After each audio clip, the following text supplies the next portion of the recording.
ये आपके solution lesson का 7वां वीडियो भाई। इसमें पढ़ेंगे हम हेनरी नियम,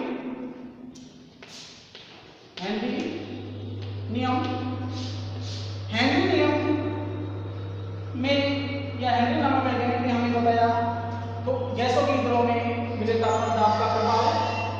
हेनरी नामक वैज्ञानिक ने बताया कि स्थिर ताप पर किसी विलायक के इकाई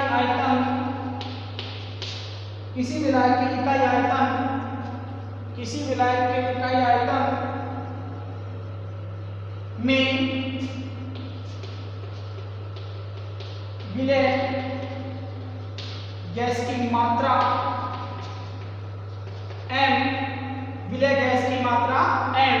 स्थिर ताप पर किसी विलायक के इकाई आयतन में विलय गैस की मात्रा m, विलायक की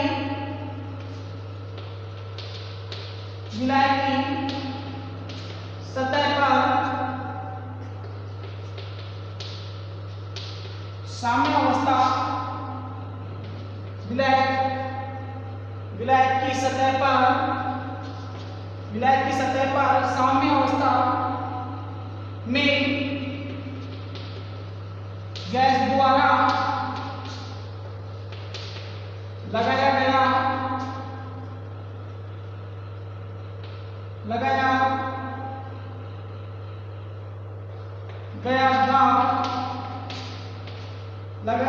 दाब एक बार इसको बोलो।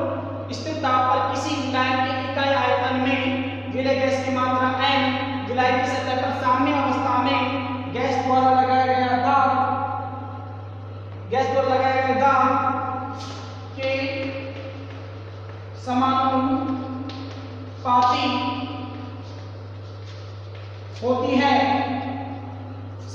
होती है। देखो m प्रोपोर्शनल p, m है यहाँ पर विलय गैस की मात्रा और p है विलय सतह पर गैस के द्वारा लगाया गया दाब के समानुपाती होती है। विलय गैस की मात्रा किसके समानुपाती होती है? लगाए गए दाब के समानुपाती होती है। तो आप लिखोगे m बराबर KHP, KH है यहाँ पर हेनरी नियतांक यहाँ पर KH क्या है यहाँ पर हेनरी नियतांक है, तो हम लिख सकते हैं KH बराबर m/p, KH बराबर m/p।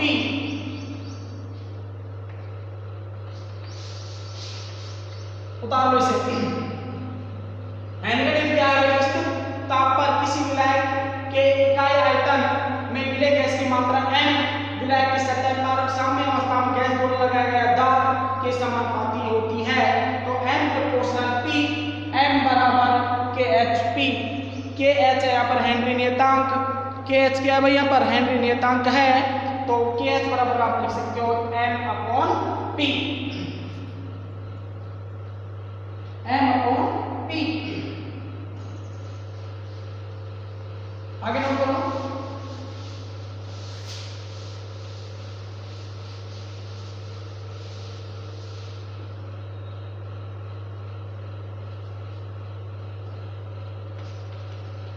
यदि गैस की विलेयता m तथा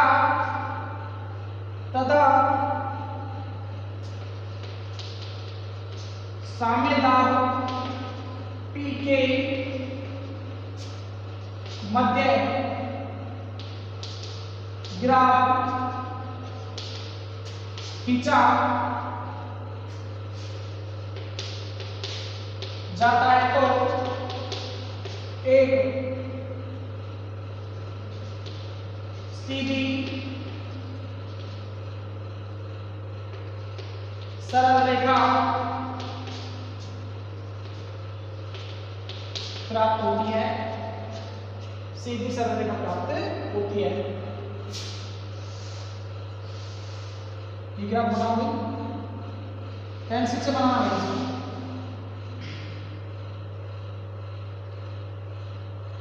विलेयता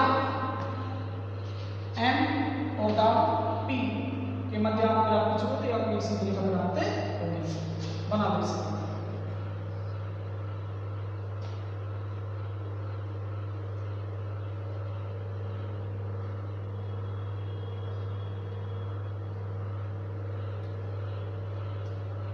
आगे नोट करो।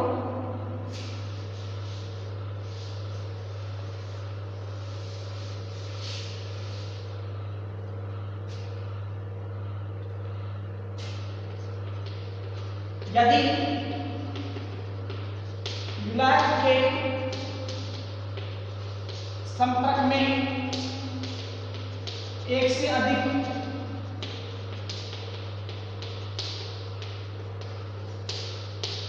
आती है तो,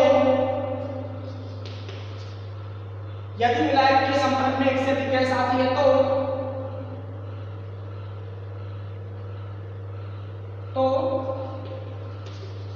प्रत्येक गैस के घुलने की मात्रा, प्रत्येक गैस के घुलने की मात्रा उस गैस के आंशिक दाब के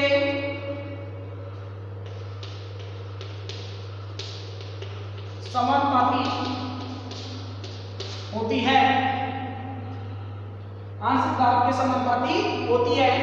यदि विलायक के संपर्क में एक से अधिक गैस आती है तो प्रत्येक गैस के घुलने की मात्रा उस गैस के आंशिक दाब के समानुपाती होती है। आगे नोट करो।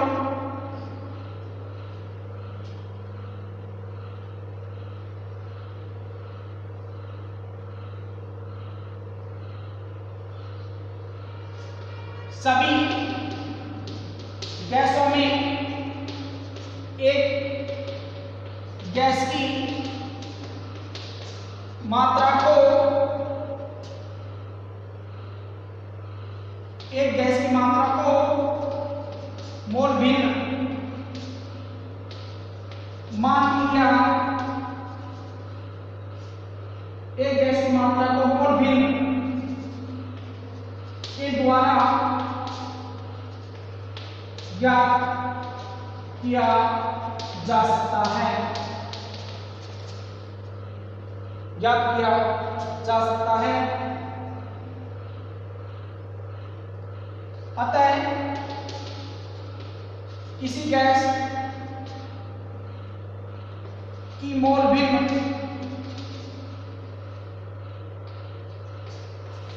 X, अतः किसी गैस की मोल भिन्न X उस गैस के आंशिक दाब के समानुपाती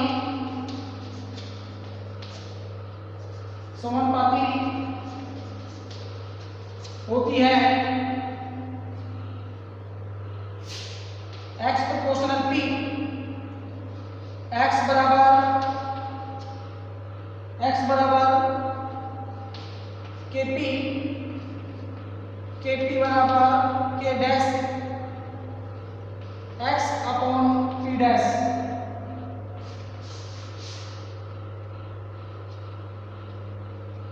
नोट करो इसको। तो देखो, यदि किसी विलायक के संपर्क में एक से अधिक गैस आती है तो प्रत्येक गैस के घुलने की मात्रा उस गैस के आंशिक दाब के समानुपाती होती है। सभी गैसों में एक गैस की मात्रा को मोल भिन्न के द्वारा ज्ञात किया जा सकता है। अतः किसी गैस की मोल भिन्न X उस गैस के आंशिक दाब के समानुपाती होती है। नोट कर लिया भाई। आगे देखो,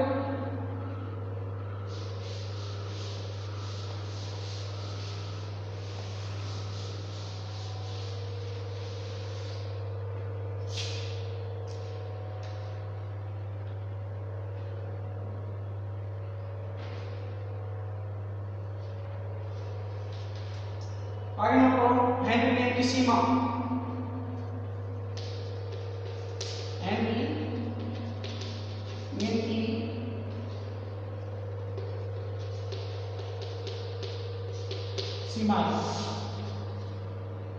हेनरी नियम की सीमाएं। पहली सीमा होगी इसकी, दाब बहुत अधिक नहीं होना चाहिए। पहली सीमा क्या होगी भाई, दाब बहुत अधिक नहीं होना चाहिए। दूसरी होगी भाई, ताप बहुत कम नहीं होना चाहिए। ताप बहुत कम नहीं होना चाहिए।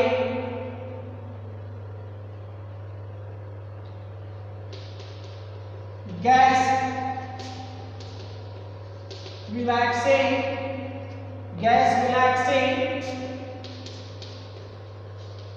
रासायनिक क्रिया नहीं करनी चाहिए। गैस विलायक से रासायनिक क्रिया नहीं करनी चाहिए तथा गैसें संगुणित तथा आयनिक नहीं होनी चाहिए। भाई संगुणित और आयनिक दोनों का मतलब समझ लो भाई। संगुणित का मतलब होता है भाई जुड़ना और आयनिक का मतलब होता है टूटना। आयनिक का मतलब होता है टूटना। यदि आपने कोई गैस ली और वो विलायक में संगुणित हो जाए, यानी दो गैस के अणु आपस में संगुणित हो जाए या जुड़ जाए, गैस के अणु ही आपस में संगुणित हो जाए या फिर गैस के अणु टूट जाए, तो ये होता है संगुणन और आयनन। आयनन का मतलब होता है आयन में टूटना, संगुणन का मतलब होता है गैस के अणु आपस में जुड़ना। ठीक है भाई, आगे देखो ना, देखो विलयन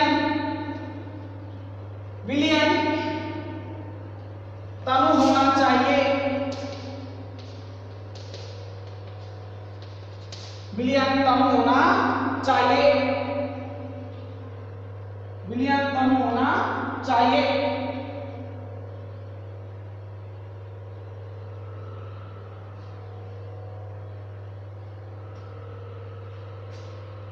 नोट लिखो,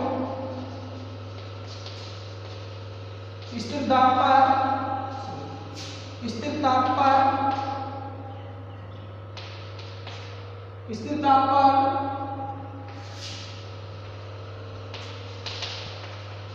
विलयन में गैस, स्थिर ताप पर विलयन में गैस के आयतन की मात्रा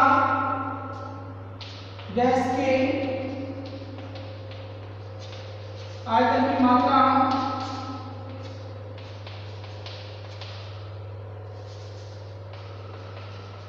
दाब से अप्रभावित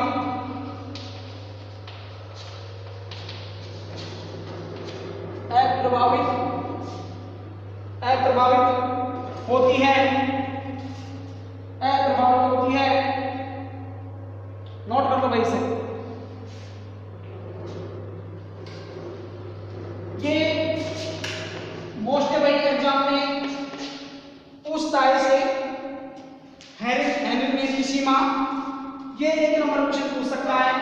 हेनरी नियम की सीमा मोस्ट है, तो हेनरी नियम की सीमा क्या है भाई, दाब बहुत अधिक नहीं होना चाहिए, ताप बहुत कम नहीं होना चाहिए, गैस विलायक से रासायनिक क्रिया नहीं करनी चाहिए तथा गैस संगुणित तथा आयनिक नहीं होनी चाहिए। विलयन तनु होना चाहिए। तनु का मतलब है भाई विलयन कैसा होना चाहिए, पतला होना चाहिए। ठीक है, तो स्थिर दाब पर विलयन में गैस के आयतन की मात्रा दाब से अप्रभावित होती है। ठीक है, नोट करो इसे।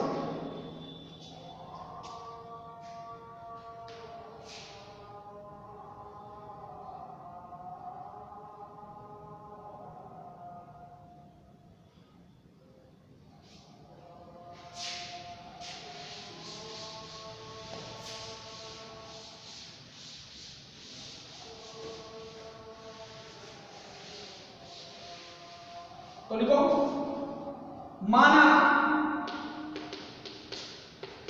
थीटा पर, माना थीटा पर m अनुभार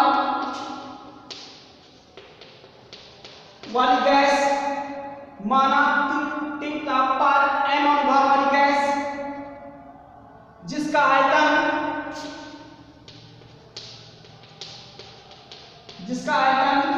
V है तथा द्रव्यमान m ग्राम है,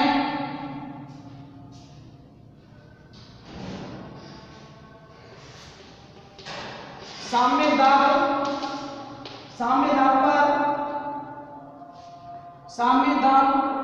P पर विलायक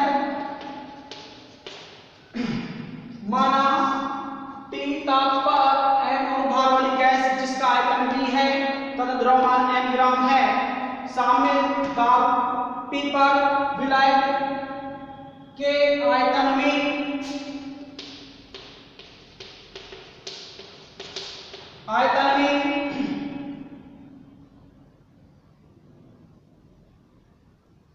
विलायक के आयतन में मिले हैं तो आदर्श गैस समीकरण से जानते हो कि आदर्श गैस समीकरण क्या है? PV बराबर nRT, PV बराबर nRT। तो यहाँ पर PV बराबर इसमें अब m अपॉन कैपिटल N, भाई ये अनुभार है और ये द्रव्यमान है,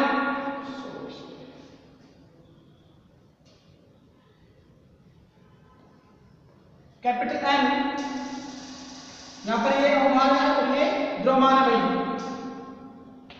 RT MRT। तो लिखो यहाँ पर V बराबर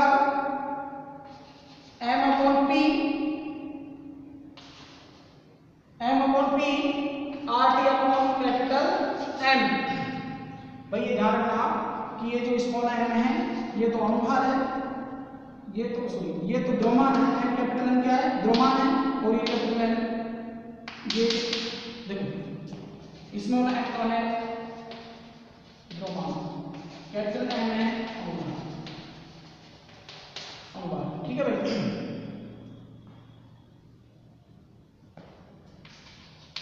RT अपॉन M ये नियत है, m अपॉन P ये भी नियत है, ठीक है, नोट करो इसको।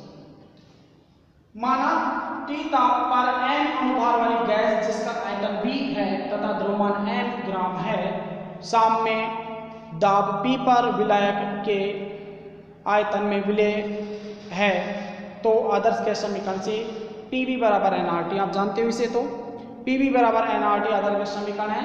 तो आप यहाँ पर n है जो है गैस के मोलों की संख्या, n क्या है? गैस के मोल, तो आप जानते हो गैस के मोल क्या है? गैस के मोल है भाई द्रव्यमान बटे अनुभार, ये मोल होते हैं। गैस के मोल क्या होंगे भाई? द्रव्यमान बटे अनुभार, ठीक है, द्रव्यमान बटे अनुभार लगा दो यहाँ पर, द्रव्यमान यहाँ पर स्मॉल m हो गया, अनुभार यहाँ पर कैपिटल M हो गया, तो RT, तो m इसको देखो V बराबर small m upon P RT upon capital M, ये दोनों नियत हो जाते हैं, ठीक है। तो आयतन भी क्या होगा? नियत होगा, आता है आयतन क्या हो जाएगा? नियत, आयतन भी नियत हो जाता है, ठीक है।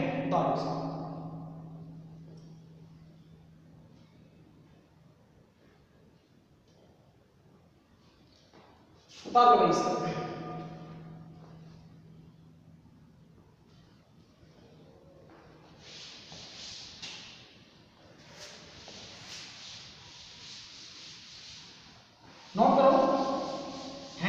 के अनुप्रयोग, हेनरी नियम के अनुप्रयोग, हेनरी नियम के अनुप्रयोग, हेनरी नियम का उपयोग, हेनरी नियम का उपयोग लिखो। नंबर 1 पहला नियम है सोडा वाटर में उपस्थित गैस उच्च दाब से निम्न दाब की ओर प्रभावित होती है, प्रवाहित होती है। ठीक है भाई, सोडा वाटर देख लो, चाहे आप कोल्ड ड्रिंक्स देख लो, अपनी कोल्ड ड्रिंक्स को आपने जैसे बोतल होती है पेप्सी, उसको आप लाते हो, लाने के बाद में उसमें जो गैस भरी होती है कार्बन डाइऑक्साइड गैस से उसमें भरी होती है, वो कार्बन डाइऑक्साइड गैस उच्च दाब पर भरी जाती है और ये कार्बन डाइऑक्साइड गैस उच्च दाब से निम्न दाब की ओर प्रवाहित होती है, इसलिए ये बोतल से बाहर बम से निकलती है, विस्फोट के साथ हो जाती है ये। ठीक है, दूसरा आपका अनुप्रयोग है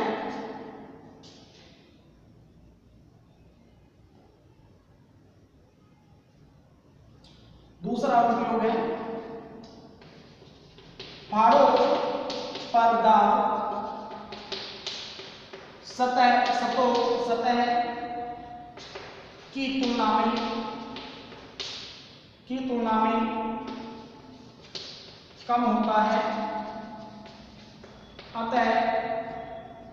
अतः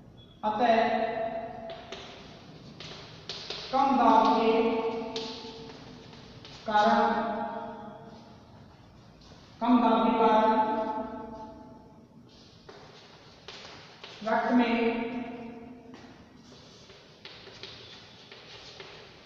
रक्त में ऑक्सीजन गैस घुलने की दर भी कम हो जाती है। पहाड़ों पर दाब सतह की तुलना में कम होता है, अतः कम दाब के कारण रक्त में ऑक्सीजन गैस घुलने की दर कम हो जाती है, इसलिए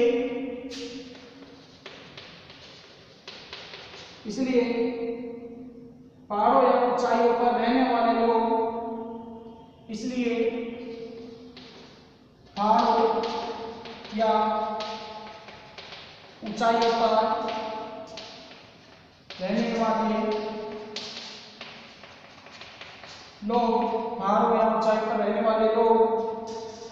ऑक्सीजन की कमी के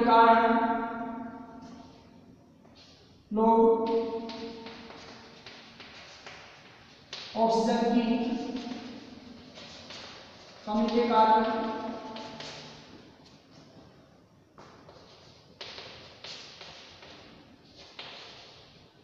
मंदबुद्धि होते हैं। इस रोग को एनोक्सिया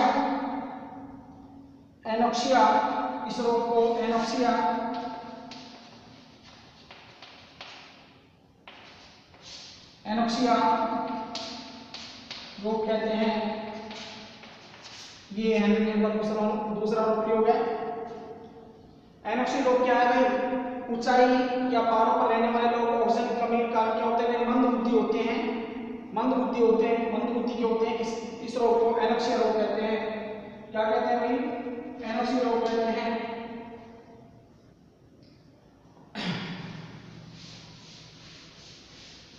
आगे तीसरा अनुप्रयोग है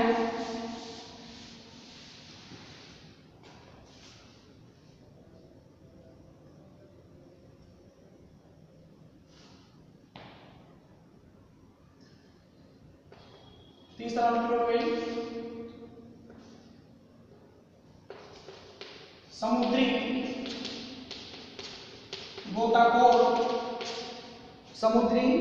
गोताखोर जब समुद्र की गहराई में जाते हैं तो उच्च वायु दाब के कारण उच्च वायु दाब के कारण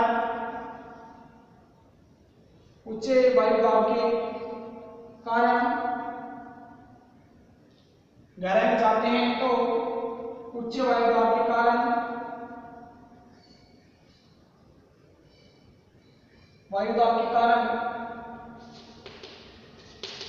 वायु में उपस्थित O2 तथा N2 गैस रक्त में घुलने लगती हैं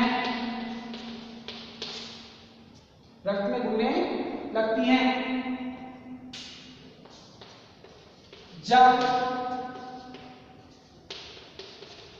गोताखोर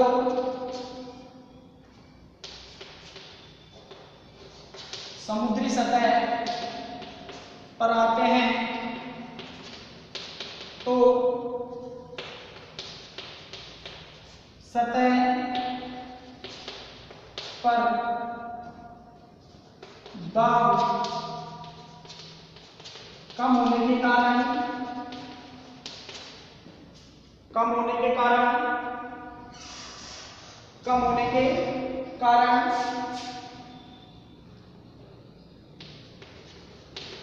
रक्त में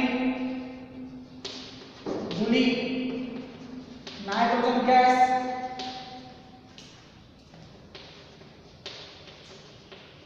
बुलबुलों के रूप में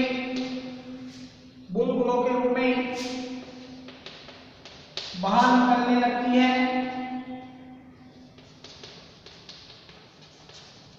निकलने लगती है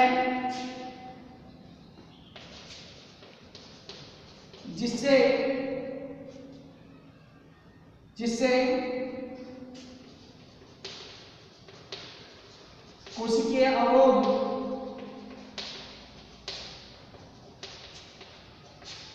उत्पन्न होने लगता है कोशिकीय अवरोध उत्पन्न होने लगता है।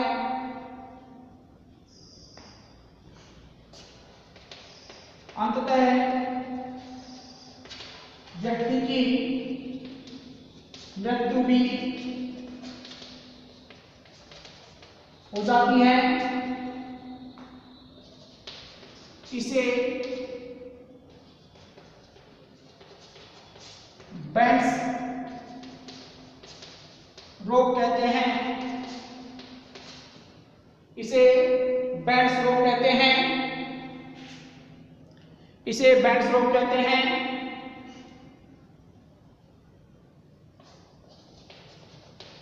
इसके बचाव के लिए समुद्री गोताखोर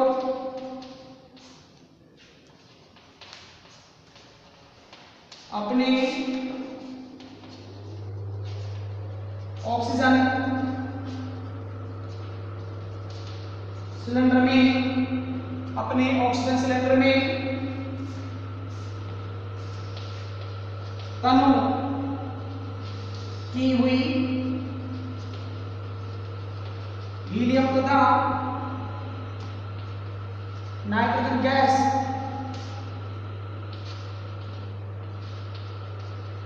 निश्चित अनुपात में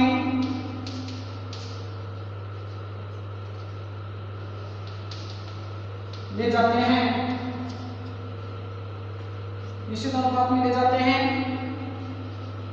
हीलियम का अनुपात होता है 11.7%, नाइट्रोजन का अनुपात होता है 32.1%, ऑक्सीजन का अनुपात होता है 56.2%। ये जरूर याद रखना भाई इसको, ये जो परसेंट का जो रेशियो है इसको जरूर याद रखना।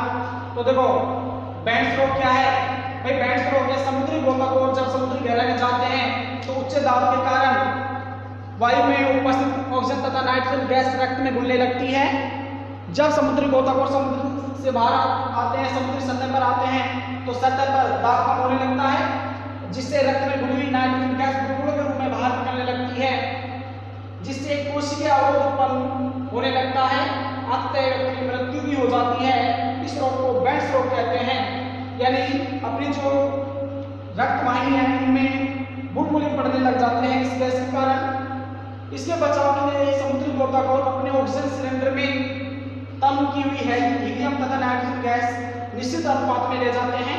इनका अनुपात है, हीलियम का अनुपात है 11.7%, नाइट्रोजन का अनुपात है 32.1% और ऑक्सीजन का अनुपात है 56.2%।